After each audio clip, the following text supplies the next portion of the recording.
Why couldn't you just leave us alone? Why couldn't you just leave our parliament alone? Why would you bring in people like that you clearly know will cause controversy and that they will be there? Why is it, where is the conscience of you and the people around you?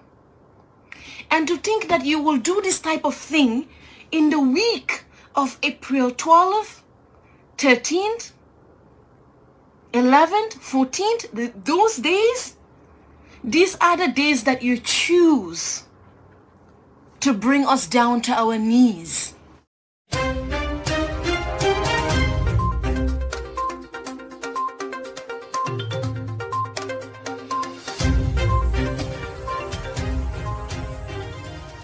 Hello wonderful viewers, wonderful subscribers. This is Active TV again for another fast and a quick update. Mbadi ngulu mbalbe tentula mbalbe jaila mbalbe bismillah la kotake Active TV pour kana kibaro dofana bonda nan kotake mi yalon ko kabo Gambia banko kan andung abedending. Fatou Toufa Jallow la.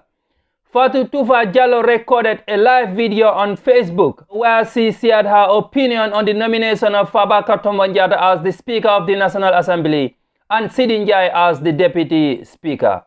Fatou Toufa Njie calls this as an insult for the victims.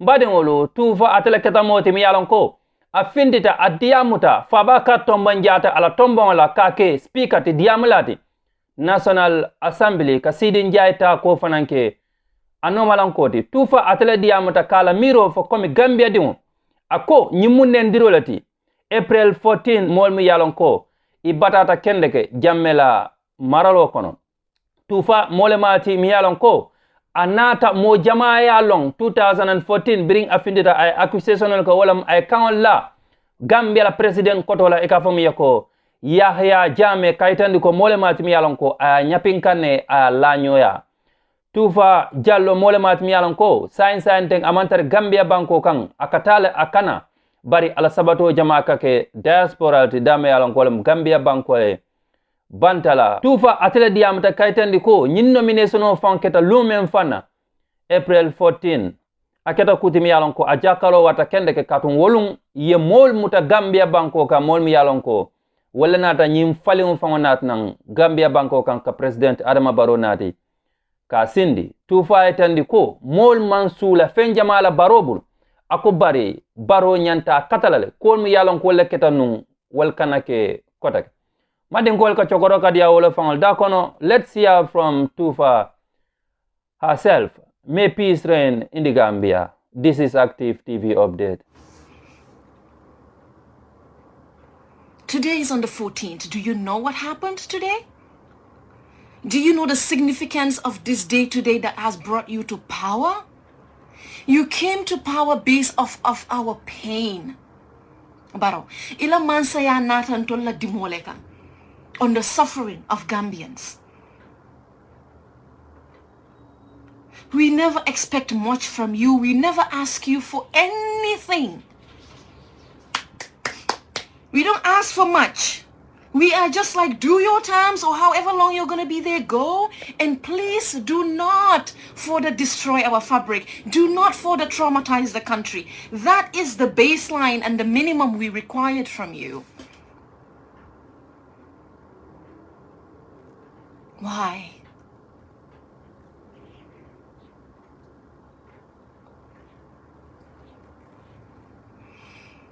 Man,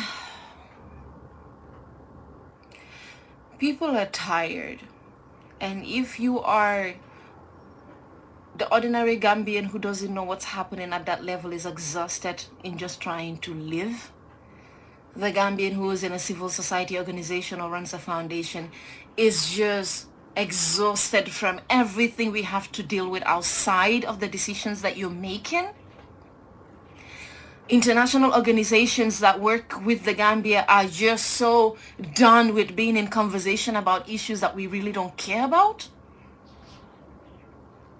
Even the politicians are tired of politicking right now. You are just on the run and you're doing it all behind the scenes. You are quiet. You are for me, man, for de la mo kurun type of attitude. You don't talk to us. You are bigger than us. You've become better than us. But guess what? Nothing is going to happen again. Nothing. We are all going to make these lives. We are all going to write these opinions. We are going to wake up tomorrow and have to deal with the shenanigans of Fabakary, Tombong, Jatta, Seedy, Njie, and every other person in that National Assembly. And they will make decisions that will affect us and our generations. They will make decisions that will bring that country down to its knees.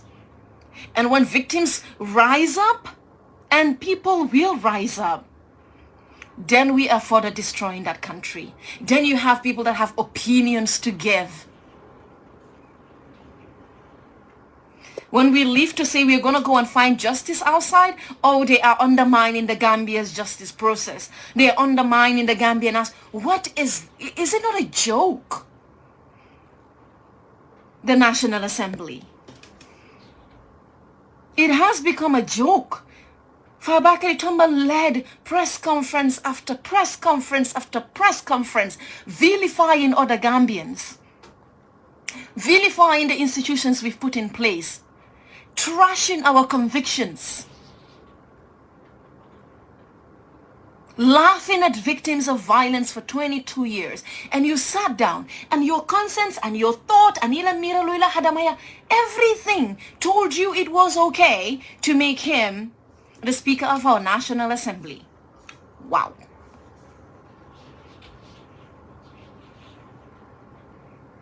We are not done yet. We're really not done until that country rises up. And it's so unfortunate that it's a country where drastic things have to happen. We're going to have a conversation about maternal mortality when, I don't know, someone dies, and that's not even enough. Let's wait for a powerful, rich person's wife to die on that delivery bed. Then we are going to do something about it. Let's have a conversation about women's rights. Oh no, we have to wait to watch one woman get brutalized or speak publicly about some gruesome violation. Let's talk about human rights, or let's talk about people being brutalized by the police. We have to wait for someone to die. Gambians are motivated by the worst case scenario. Solo Sunday had to die for our conscience as a country to wake up. Why? Why must people die before we all come together collectively to resist? You can't sleep with the enemy and tell me you're on my side. It doesn't work that way. And don't throw that excuse of always a democracy in my face.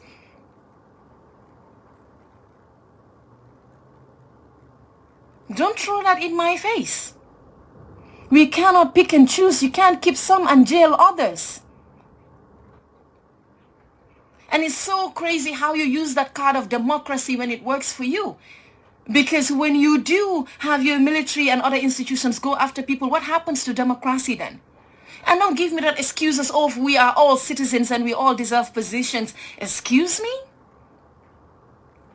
Why are more democratic countries against certain names being mentioned? You cannot attack the very fabric of a society. You cannot attack our institutions. You cannot be on the side of someone that has killed and maimed and jailed and disappeared and raped people and tell me you're a citizen that deserves to be at a very powerful position in our country. It doesn't work that way. You might as well just bring Jammeh and put him in that very position.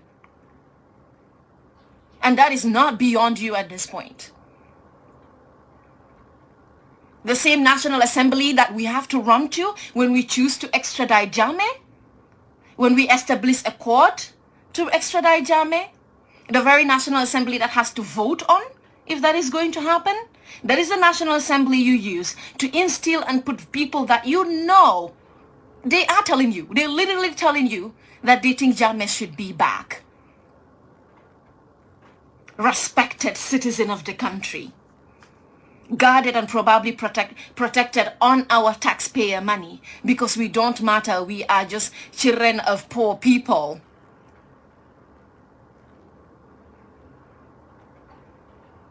You looked at the Gambia, you looked everywhere, you looked at all the citizens. And to you, Fabakary Tombong Jatta should be the Speaker of the National Assembly. That is your legacy?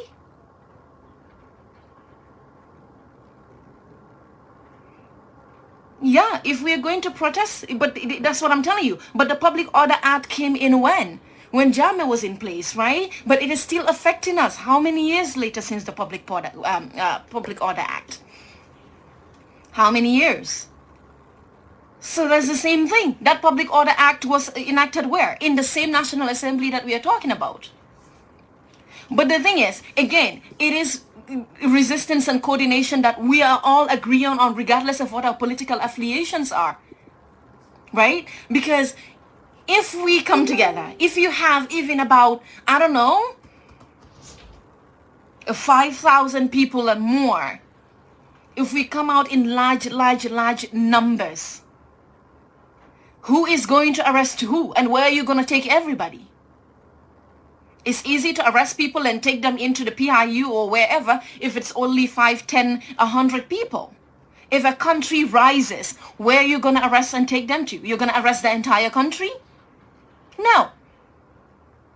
There's a specific number of resistance that rises. You can't stop that because they overpower the very institution that is supposed to, I don't know, stop them. But are we going to do that? Are 50% going to say they're going to walk in the streets and then the next day they bail out on you? Yeah, most likely. Because again, we're a country that cannot have a conversation without mentioning political parties. How are we even enjoying our politics when we do not have a life? We don't have food to eat. We cannot even join our partners on the international stage to have conversations about anything. Because we do not even have the very foundation off of which other innovations and changes come to. None. Zero.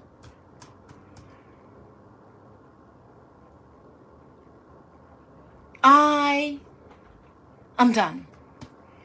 And people ask, Gambia is like this traumatic cousin of yours that they were like, in Fuller, they will say, right? Meaning you have this person where you feel like they just cursed. And every time they suck you in and immerse you into that course, whatever they're going through.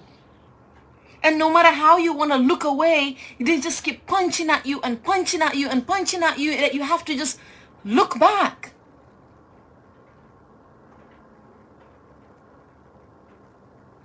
Man. Oof. Uncle Sa, yes, it's not. It's not. You know what? Yeah, but again, when you speak, it has to be attached to something else instead of the very essence of what we are saying. This is such an insult to everything that we have invested in. You know, that money could have gone somewhere else. This is just like one step forward, 10 steps back. And for what? To the benefit of who? And you know what is so interesting? Is that it will bite you, Mr. President. It will bite you because we are all interconnected in that country. Yes, you might have it easier. You're not dealing with the small things and the day-to-day struggles of the Gambian for now. The very people you put there might work on some of the things that you want and keep you there, and then you would also do for them what you can whilst pretending it's the National Assembly and is an independent body. But just keep one thing in mind. You're working with people that have been with Jammeh longer than you have with them. People whom Jammeh has done so much more for than you can ever do. And at some point, they parted ways. And at some point, they chose another side that wasn't Jammeh's. And I hope that doesn't happen to you. Because then when it does, everything is going to backfire right back at you. So yeah, I'm not surprised and I am not shocked by the people that are just exhausted and they take a deep breath. They just want to grab a painkiller and go to bed. People that wake up every day and just go like, I'm done with Gambia. People are tired. People are exhausted. It's the same wah every single time. The same talk every single time. We are stuck. It's like we are in this cycle of mediocrity and roundabout and yuck.